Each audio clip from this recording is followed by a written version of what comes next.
Hey guys, today we're going to make some stones out of the Ultracal 30.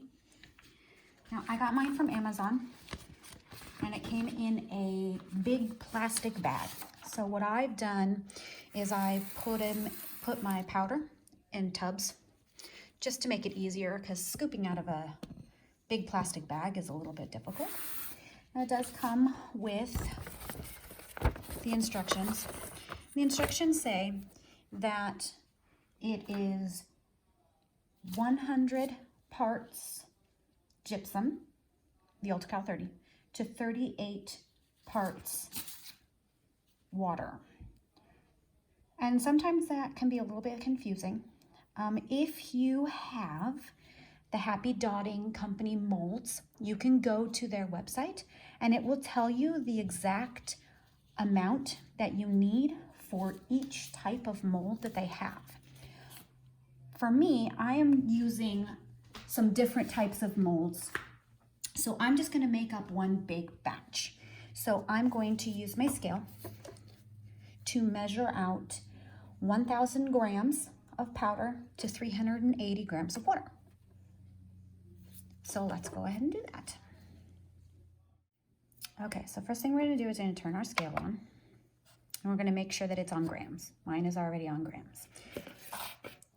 We're going to put our container that we're going to use on the scale.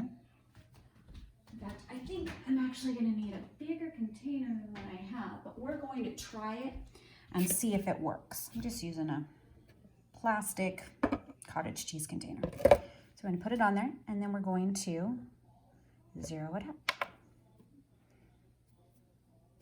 Now let's mix up 1,000 grams of powder.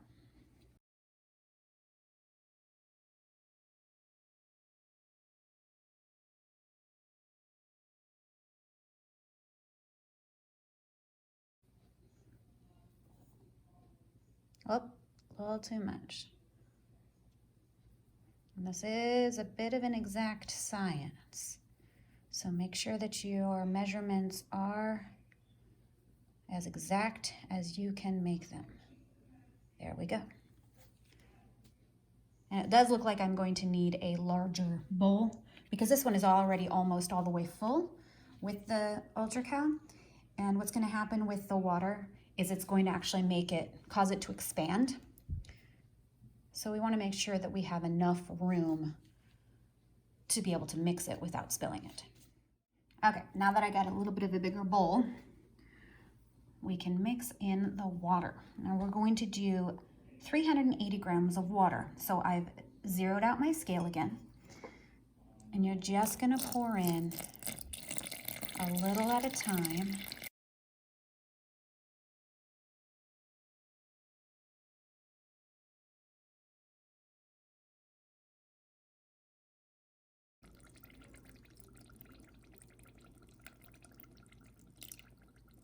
Oh, we went a little over. That's okay. It'll be fine. Now, I'm gonna move this camera closer so you can see what's going on inside of here. You see how it is bubbling. What we're gonna do is we're gonna let this sit for a few minutes until all of this bubbling, or most of this bubbling, stops. And then we're going to mix it by hand, because we want it to saturate without causing clumps and lumps and big pockets of air. So if you don't wait until this is done bubbling on its own, it's going to continue to bubble, not only while you're mixing it, but also when you're pouring it, causing all those little teeny tiny holes and craters inside your rocks, which you don't want. You want nice smooth rocks to paint on. So I will be back in just a moment when this stops bubbling. Okay, if you see, there's no more active bubbling. So now it is time to mix. You can use like a plastic spoon if you want to. Honestly, it is much easier just to use your fingers. But always, always, always wear gloves if you're going to use your fingers, because there is a chemical reaction happening and it may upset your skin. You see there's a bunch of lumps. This is also a good way, using your hands, to figure out where all these lumps are so that you can kind of get them out. Now you do not want to do this aggressively. Do not use a whisk, because even me gently folding this in, look at how many bubbles are being created. So you're going to mix this for a few minutes to make sure everything gets incorporated. Okay, once you're done mixing, it's got this consistency. It's got this consistency of really like wet pancake batter, maybe, or crepe batter. It's going to seem like this is way too thin, and you might freak out about it a little bit, but it's not. It will harden, so be aware of that. So what you're going to do is you're going to pour it into your molds, and then you're going to tap very, very gently on your mold to try to get all of these bubbles to, at the very least, come to the surface so that they're on the bottom of your rock instead of on the top of your rock. But the goal is to try to get all of these bubbles out completely. Okay, so you see I filled this mold up. I moved it a little bit, so it overfilled just a little bit, but that does not really, it's really not gonna matter. And then what you're gonna do, I can clean it up in just a second. Just gently tap, tap, tap it to try to get, see, there's some bubbles popping here. Try to get some of these bubbles out. You do this too aggressively and it's going to create more bubbles. And we don't want that. So this may take a minute or two to get all the bubbles out. See, the bubbles are starting to come to the surface. That's what we want, because we don't want them on the bottom of our rock. The other thing to help with the bubbles is to pour very, very slowly into your mold. And I did this one a little bit fast, so I'm getting a little bit more bubbles than I want.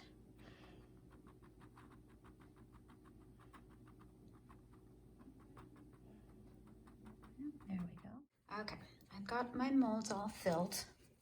As you can see here, I've got these filled. I've got these filled. All with the same batch, and even got some little pendants filled. We're just gonna fill these as an experiment to see if they work.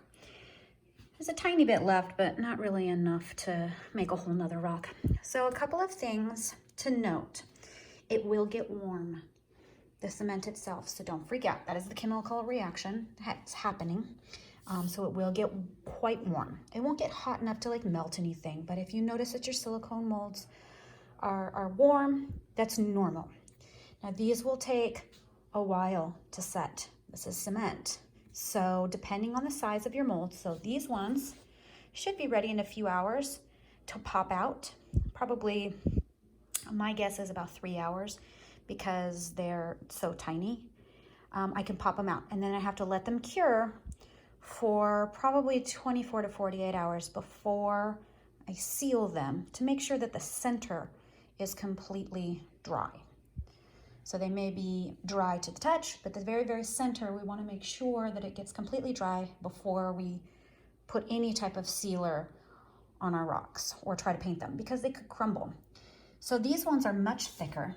These ones, I would recommend doing these at night and then popping them out of the molds the next morning. Give them a good 6 to 8 hours to completely set up, enough to handle them. You can pop these out of the molds. I've done it before after about 4 or 5 hours, but they're very delicate. So if you need the space and you need to pop these out of the molds early, 4 to 5 hours you can pop them out, but be very, very delicate with them because they will be still wet. Same thing with these. This is a cheap mold. It is plastic. I got it from, I think, Craft Warehouse, something along those lines. It's a soap making mold. It's just a heavy plastic soap making mold. It is harder to demold these rocks than it is the silicone molds, because these don't bend the same way as the silicone molds. So as you can see, I've used this quite a few times, and this whole upper section here is bent trying to get the molds out. I have heard that you can use some sort of lubricant on these before pouring your Ultracal in. But I would check with the Happy Dotting Company to see specifically which one that they use, because I would be afraid of using like cooking spray or anything like that, because it may mess up the chemical composition of your Ultracal. So I'd be very careful with that. So we will be back when I can demold all of these. Hey guys, I just wanted to show you what these look like after sitting for a couple hours. It has been 2.5 hours, and as you can see, they have set up. They are still fairly soft, so you can demold these. I would be able to demold these, but I'd have to be very, very, very careful, because they are probably still, even though they're hard on the top, they're probably still a little damp on the very bottom, and they're definitely going to be still damp on the inside. These are going to be easily broken if you're not careful with them. So I'm going to actually let these ones sit for a couple more hours. These ones, my little pendants, these ones are pretty hard already actually. I would still let these sit, because they're definitely not ready to be painted. They're not ready to be cured or anything like that. However, look how easy they want to pop out of these molds. See how easy they want to pop out? Let's see if I can actually pop one out without breaking it. See, that's how it's kind of suction cupped to the bottom of the mold. It means it's probably not quite ready, but it is pretty. Oh, look at that, it popped right out. You see? See how it's still a little damp on the front? It's dry on the back, but it's easily flaking. So you have to be very, very, very careful with these if you demold them early. So I'm gonna leave the rest of these in here for a few more hours, but I just wanted to show you, if you wanted to demold these early, what they would look like. So you can see the line between where they're completely dry and where they're still a little damp. So if I were to drop these, they would break easily. They would dent around the edges if I wasn't careful. But if you need the room and you don't have the time to wait, you could demold these now and just set them in a nice, cool, protected space to finish drying and curing. Hey guys, it's been about 5 hours or so. I'm gonna see if I can demold these big ones that are in the purple, mainly because my kids are going to be home soon. And so I don't know that I'm going to have time to do it later. So let's see how these have turned out. These are the molds I have. By the way, I got these off of Amazon. I don't think I mentioned that before. So I will put a link to this mold. This is what it looks like on this side. Obviously, I've gotten it quite dirty in this process. And now, all of your rocks will be pretty rough on here, but if you look, see, they sand down pretty easily. So you can get some fine grit sandpaper, and if you don't like the way this looks on the back, go ahead and just sand it down and you can smooth it. So let's see how well these will come out. Oh yeah, these look okay. Look a little bit, you see the difference in color here? This is dry, this isn't quite dry. So this is going to be easily scratched, so you got to be careful. But look at that. You know, you also don't have to fill these molds all the way to the top. So if you don't like them being this thick, if you want them thinner, you're welcome to not fill your molds quite as much. But you can definitely see the line of where it's dry versus where it's still a little bit wet and it has not dried completely. So here's just dry and this is where it's still wet. So this is going to be easily scratched. So we're just going to put these aside and let them dry for another probably 24 hours at least. And then we will put some sealer on here. What I'll do is I'll probably just put some matte Mod Podge just to seal them in. Again, see, dry, not dry, dry, not dry. So we want to be sure not to bump or scratch this surface. So if you just leave these in for another few hours, like I said, it's been about 5 hours. If you let these go for another 2 hours or so, they'll probably be completely dry and you don't have to worry about it. I have nails, so I'm trying my hardest not to accidentally scratch the surface of these.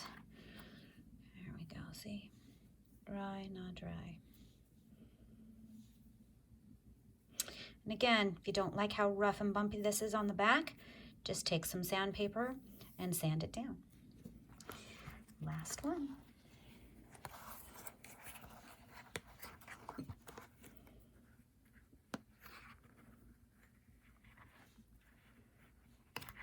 There we go.